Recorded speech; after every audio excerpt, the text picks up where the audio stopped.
जनसंख्या बढ़ रही है, स्कूल और ज्यादा खुलने चाहिए थे, लेकिन सरकारों ने स्कूलों को मर्जर के नाम पे बंद कर दिया है। प्राइवेट स्कूल खुलते जा रहे हैं, सरकारी बंद हो रहे हैं। प्राइवेट में पढ़ाई का खर्चा इतना महंगा है कि 99% SC ST OBC के बच्चे, माइनॉरिटी के बच्चे, वो प्राइवेट पब्लिक स्कूलों का खर्चा नहीं उठा सकते। चुनाव आयोग खुद वोट चोर हो गया या वोट चोरी करने वाले के साथ हो गया। आज हमारी आपकी सबकी वोट की चोरी हो रही है, तो हम लोग शांत क्यों हैं? अपनी वोट की इस तरह रक्षा करो जिस तरह अपनी बहन बेटी की इज्जत की रक्षा की जाती है। एक वोट की चोरी EVM से होती है, वोटिंग मशीन से होती है। एक वोट की चोरी अनुसूचित जाति, जनजाति, पिछड़े वर्ग और माइनॉरिटी के लोगों के वोट को काट के होती है। और तीसरी वोट की चोरी फर्जी वोट बनाकर मनोवादी कई वोट डाल रहे हैं, उससे होती है। और चौथी वोट की चोरी एक मकान पर, एक एड्रेस पर 80 फर्जी वोट बन जाते हैं। आज चिंता इस बात पे होनी चाहिए कि ये उत्पीड़न करने वाले लोगों के हौसले इतने बुलंद क्यों हैं? कोई हमारे बहन बेटी की इज्जत लूट के हत्या कर देता है और हत्यारों को बहुत जल्दी जमानत हो जाती है।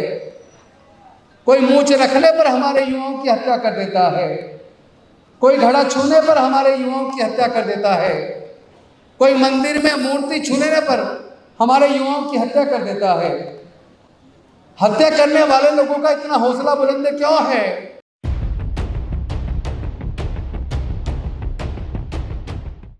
शांति और मानवता का संदेश देने वाले भगवान बुद्ध,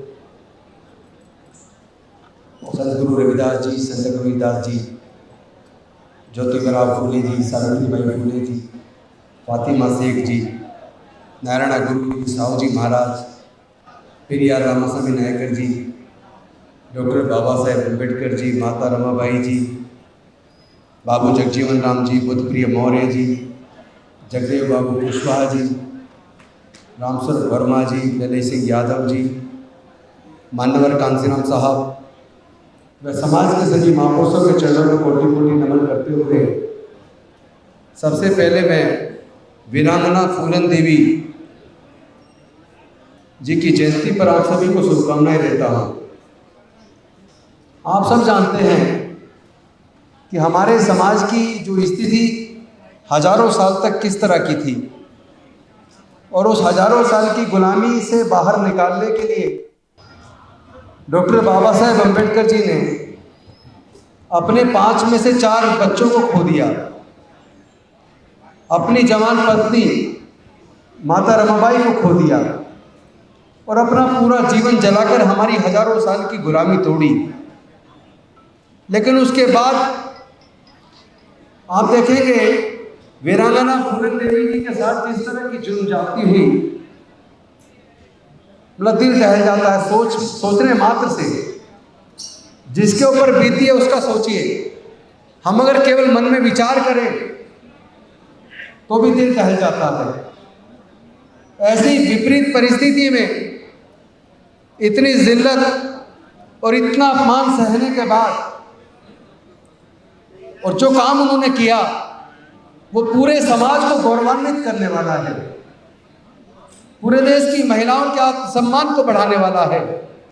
यही काम किसी स्वर्ण जाति की महिला ने किया होता तो आज भारत के लोग उसको देवी बना के पूज रहे होते। लेकिन चूंकि वो दलित समाज की, वंचित समाज की बेटी थी, तो उसको स्वर्ण लोगों ने, जातिवादी मानसिकता वाले लोगों ने डाकू का नाम दिया। अरे आपकी बहन बेटी के साथ कोई ऐसा करे, आपको कैसा लगेगा? ऐसी विपरीत परिस्थिति से निकल के जो उन्होंने किया वो वास्तव में गर्व करने लायक है। लेकिन आज चिंता इस बात पे होनी चाहिए कि ये उत्पीड़न करने वाले लोगों के हौसले इतने बुलंद क्यों हैं? कोई हमारे बहन बेटी की इज्जत लूट के हत्या कर देता है और हत्यारों को बहुत जल्दी जमानत हो जाती है।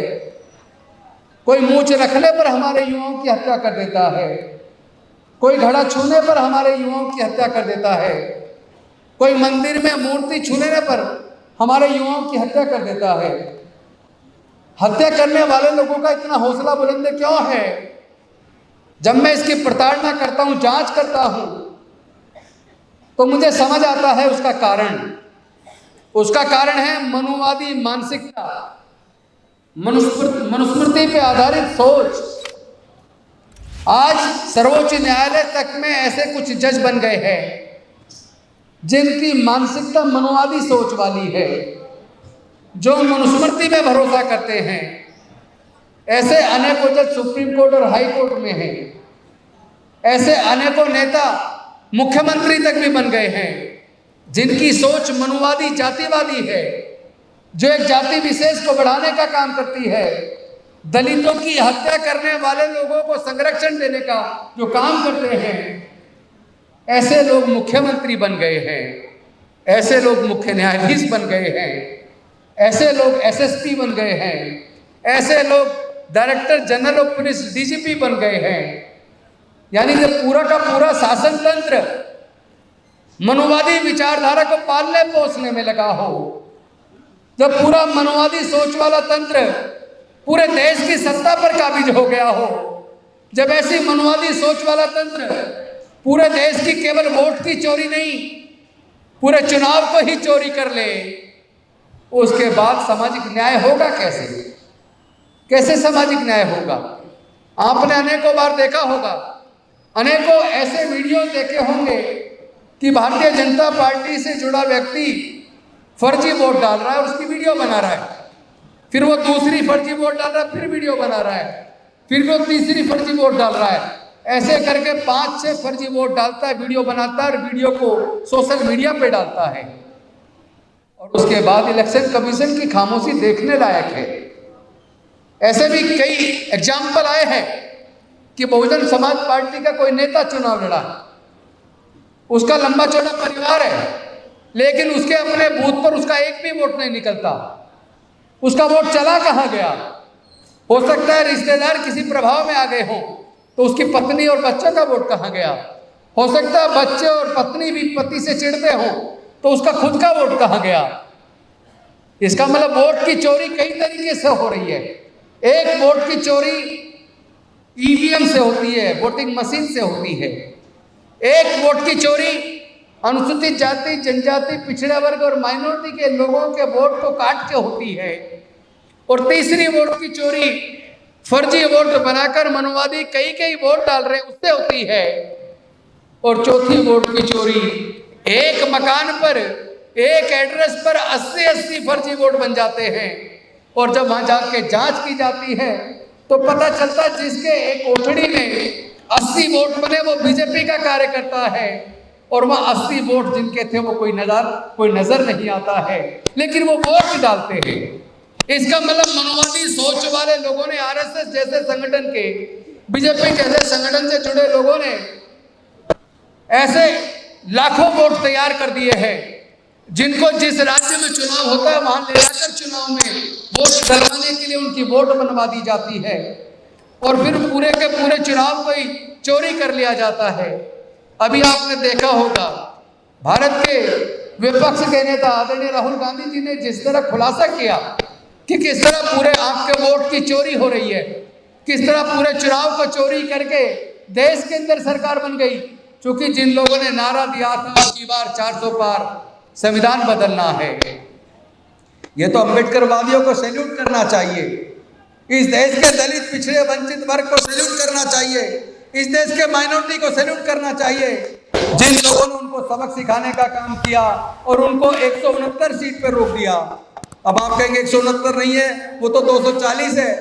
अरे भाई वास्तव में तो 169 ही थे, बाकी तो इलेक्शन कमीशन, सारे डीएम और जो बाकी का उनका शासन तंत्र है उसकी मदद से और ईवीएम की मदद से वो लोग 240 तक पहुंचे हैं।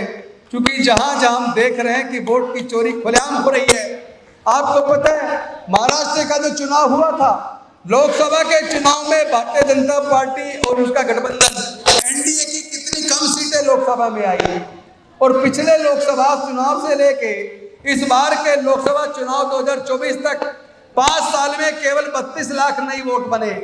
लेकिन लोकसभा चुनाव के बाद 5 महीने के अंदर विधानसभा चुनाव आते आते लगभग 1 करोड़ फर्जी वोट बन गए। वो वोट कहां से आए? 5 साल में 32 लाख। और 5 महीने में 1 करोड़ के आसपास वोट। ये वोट की चोरी आखिर कर कौन रहा है और ये वोट की चोरी करवा कौन रहा है? आज आपको समझना पड़ेगा। जब भी इस तरह की बात आती है वोट की चोरी की, ईवीएम की, जब खुलासा होता है, उस खुलासे के खिलाफ अक्सर आप देखते होंगे भारतीय जनता पार्टी के लोग ये कहते हैं कि आप कोर्ट जाओ। आप कोर्ट क्यों नहीं जाते? तो मैं बताता हूं हम कोर्ट क्यों नहीं जाते। क्योंकि कोर्ट के अंदर भी मनुवादी मानसिकता वाले जजों की संख्या बढ़ गई है। कई एग्जाम्पल आपने देखे होंगे। आपने राजस्थान का भावरी देवी वाला केस देखा होगा, जिसमें भावरी देवी के खिलाफ सामूहिक बलात्कार हुआ और सामूहिक बलात्कार के केस के अंदर जब कोर्ट में केस चला तो बाद में हाई कोर्ट ने मुलजिमों को यह कह के बरी कर दिया कि मुलजिमान स्वर्ण जाति के थे और पीड़िता दलित जाति की अछूत समाज से थी। स्वर्ण जाति का आदमी अछूत समाज की बेटी को छू ही नहीं सकता, इसलिए बलात्कार का सवाल ही पैदा नहीं होता। इतनी थर्ड क्लास घटिया सोच जिस जज की हो और उसने दरिंदों को बाइज्जत बरी कर दिया, ऐसे कोर्ट के जज से क्या आप न्याय की उम्मीद करेंगे क्या? जो जातिवादी सोच वाला जज है, जो इसीलिए उसको बरी कर रहा है जिसने बलात्कार किया है, क्योंकि वो स्वर्ण जाति का है और ग्राउंड देता है कि लड़की अछूत समाज से थी, उसको तो छू ही नहीं सकता, ये कह के बरी करता है। ऐसी सोच वाले जज से हम न्याय की उम्मीद नहीं कर सकते। दूसरी बात, दूसरा एग्जाम्पल अभी जून के महीने का उड़ीसा का है। उड़ीसा में एक गांव के अंदर माइनिंग हो रही थी। उस माइनिंग के खिलाफ दलित समाज के लोगों ने धरने प्रदर्शन किए तो पुलिस ने दबाव डालकर झूठा केस बनाकर उन्हें जेल में डाल दिया। जेल में डालने के बाद हाई कोर्ट ने जब जमानत दी तो जमानत देते वक्त अक्यूज पर यह शर्त लगा दी कि अक्यूज वहां संबंधित थाने में 3 महीने तक सुबह 6 बजे से 9 बजे तक झाड़ू और पोछा लगाएगा और साफ सफाई करेगा, क्योंकि वो दलित समाज का था।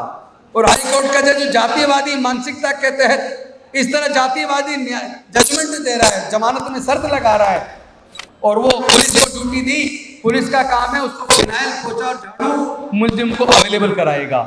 तो जहां जज की मानसिकता जातिवादी हो, उस जज से क्या आप न्याय की उम्मीद करेंगे? अगर आज हम कोर्ट चले जाएं तो पता लगेगा 5 साल निकल गए लेकिन कोर्ट से कोई निर्णय आने वाला नहीं है। बीजेपी इस बात को अच्छे से जानती है कि उनकी विचारधारा के लोग भी जज बन गए हैं और वहां जैसे ही जाएंगे तो वो पूरा उस मैटर को इतना प्रोलॉन्ग कर देंगे, 5 साल तक भी जजमेंट नहीं आएगा और आएगा तो मनुवादी सोच वाला आएगा। तो ऐसे कोर्ट के ऊपर भरोसा करने की बजाय हम जनता पर भरोसा करते हैं। भारत की जनता सबसे ऊपर है। जनता से ऊपर ना कोई जज है, ना कोई वकील है और ना ही कोई नेता है, ना ही कोई सांसद है, ना ही कोई मंत्री है, ना कोई मुख्यमंत्री है, ना प्रधानमंत्री है, ना राष्ट्रपति है। कोई भी व्यक्ति देश की जनता से ऊपर नहीं है।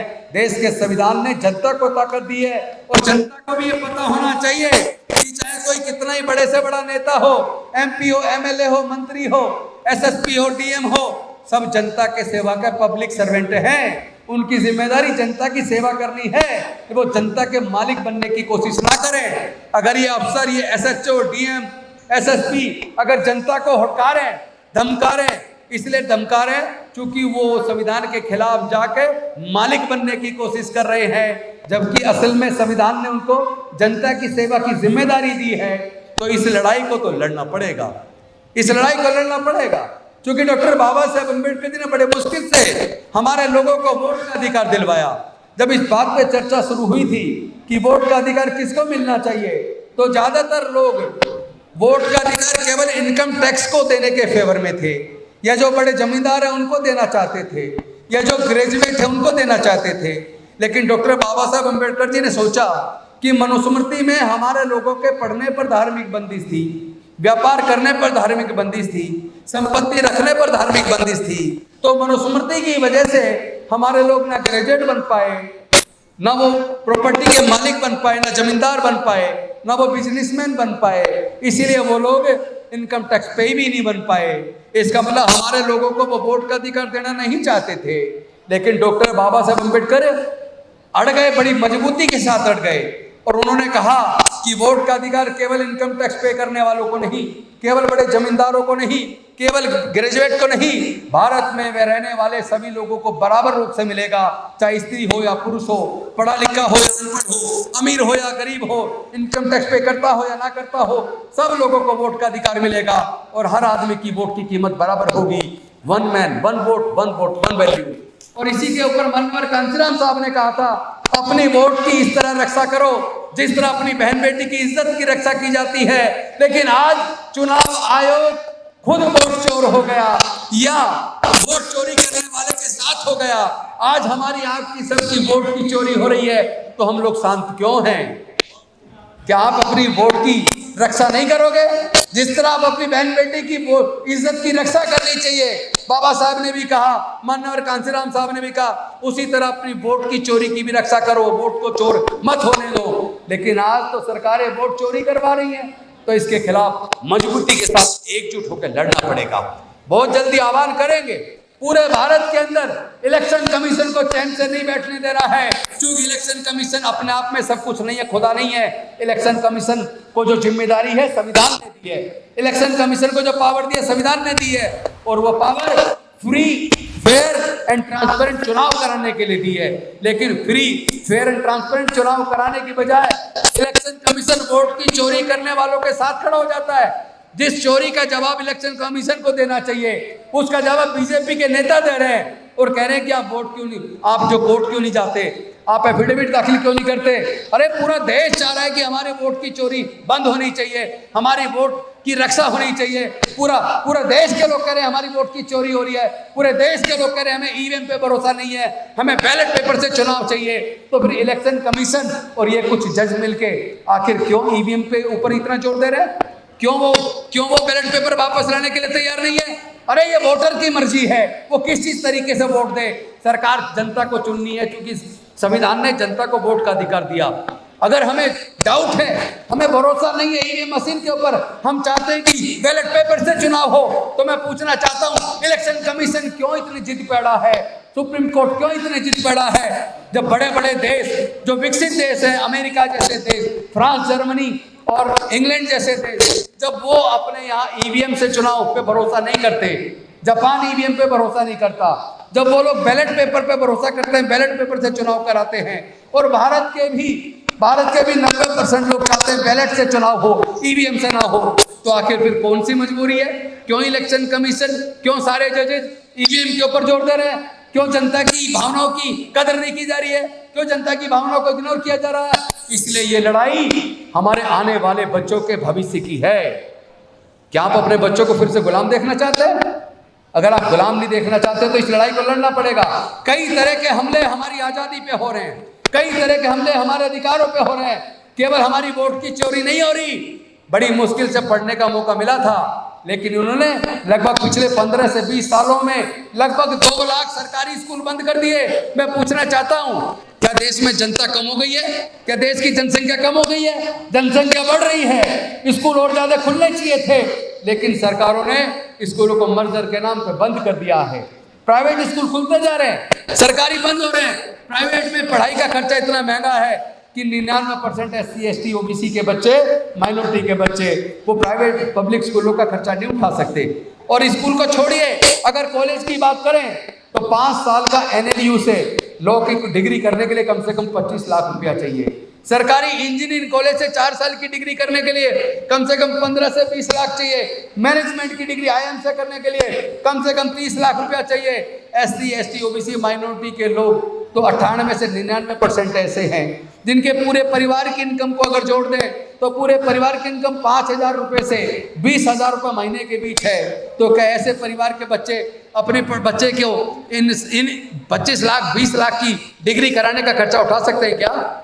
यानी कि आपकी पढ़ाई का रास्ता खुद सरकारों ने बंद कर दिया, साजिश के तहत बंद कर दिया। और दूसरी तरफ जो हमारे लोग नौकरी में आ जाया करते थे, ज्यादातर लोग तो 4th क्लास की नौकरी में आते थे, 4th क्लास एम्प्लॉयमेंट को पूरी तरह आउटसोर्स करके ठेके पे दे दिया। 5th पे कमीशन ने 4th क्लास एम्प्लॉयमेंट को पूरी तरह आउटसोर्स करके ठेके पे दे दिया, आपकी नौकरी के रास्ते बंद कर दिए। लेटरल एंट्री भी ले आए अब, और जितने PSU थे सारे PSU भेज दिए, एयर इंडिया भेज दिया। बंदरगाह बेच दिए, एयरपोर्ट बेच दिए, आईटीडीसी के होटल बेच दिए, बैंक बेच दिए, इंश्योरेंस कंपनी बेच दी, पेट्रोलियम कंपनी बेच दी, गैस कंपनियां बेच दी, आधे से ज़्यादा रेलवे बेच दिया। धीरे धीरे धीरे धीरे जो सैकड़ों पीएसयूज कांग्रेस के टाइम पर बने थे, वो सारे पीएसयू जिन्होंने खत्म कर दिए। तो आपके तो नौकरी के रास्ते भी बंद और आपके पढ़ाई के रास्ते भी बंद। अब आपके बच्चों का भविष्य क्या होगा? आप लोग बनते रहो एमपी एमएलए, बनते रहो मंत्री, और मंत्री बनकर अपने अपने पार्टी के गुलाम बन जाओ। इस समाज के हितों की रक्षा कौन करेगा? जब ये सब कुछ चल रहा था, जब सारा आउटसोर्स ठेकेदारी प्रथा चल रही थी, क्या तब हमारे सांसद विधायक नहीं थे? तब हमारे मंत्री नहीं थे? लेकिन तब तो वो गुलाम होकर मुंह को बंद करके संसद के अंदर बैठ गए। उस वक्त अगर वो संसद में आवाज उठाए होते, उस वक्त अगर वो विधानसभाओं में लड़े होते, तो हमारे बच्चों का ये भविष्य बर्बाद ना होता। फिर से गुलामी हमारे बच्चों की तरफ तेजी से बढ़ रही है। लेकिन और इसके साथ साथ अब वोट की चोरी, चुनाव की चोरी, इस लड़ाई को हमें लड़ना पड़ेगा। और हम बहुत जल्दी कॉल देने वाले हैं इन तमाम मुद्दों पर। एक लंबे टर्म की एक पॉलिसी बनाकर पूरे देश में एक जन आंदोलन बनाना पड़ेगा। ये जन आंदोलन केवल संविधान की रक्षा के लिए नहीं होगा, ये जन आंदोलन केवल आपकी वोट की रक्षा के लिए नहीं होगा, ये जन आंदोलन आपके बच्चों को दोबारा से गुलाम बनने से रोकने के लिए भी होगा। हम लड़ेंगे, हम जीतेंगे। जय जय जय जय जय भीम, जय जय जय जय जय भीम, जय जय जय जय जय भीम। बहुत बहुत धन्यवाद, शुक्रिया।